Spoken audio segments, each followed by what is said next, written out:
ভেনেজুয়েলার আরাগুয়া প্রদেশের ছোট্ট শান্ত শহর সান ফ্রান্সিসকো দে আসিস।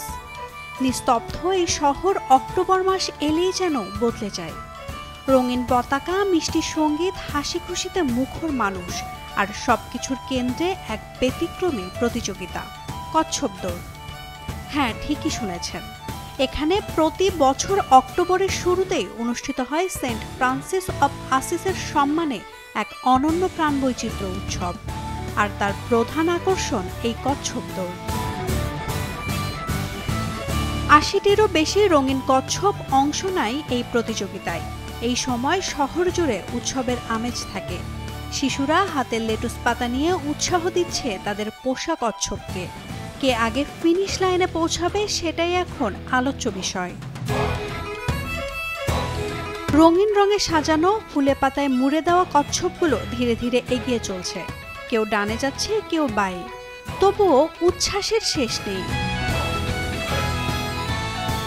স্থানীয় বাসিন্দা ক্লাউদিয়া বারিওসন বলেন, এ সময় পুরো শহরটায় উৎসবে ভরে ওঠে। সেন্ট ফ্রান্সিসের সম্মানে কচ্ছপ দৌড় এখন আমাদের সবচেয়ে বড় আকর্ষণ। আরেক অংশগ্রহণকারী জিমেনো ব্ল্যাঙ্কো প্রতি বছরের মতো এবারও অংশ নিয়েছেন তার কচ্ছপ নিয়ে। হাসি মুখে তিনি বললেন, আমরা সবাই প্রতি বছর কচ্ছপ নিয়ে আসি, মজা করি, প্রতিযোগিতা করি, এটাই আমাদের আনন্দ। উৎসবের শেষে বিজয়ীদের হাতে তুলে দেওয়া হয় পুরস্কার।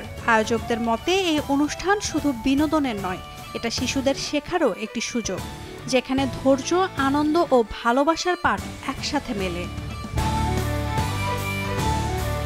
এ বিষয়ে আয়োজক ম্যানুয়েল ফ্র্যাঙ্কো বলেন, এটি আমাদের ঐতিহ্য। আমরা উৎসাহের সঙ্গে আয়োজন করি যাতে মানুষ হাসে, আনন্দ পায়, বিশেষ করে শিশুরা।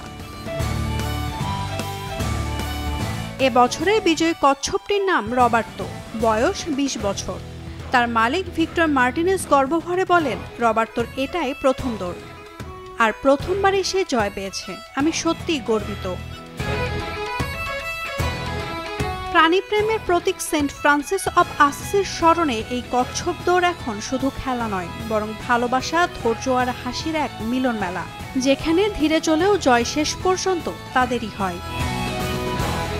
নাওমিন নাসরিন, ডেইলি সান।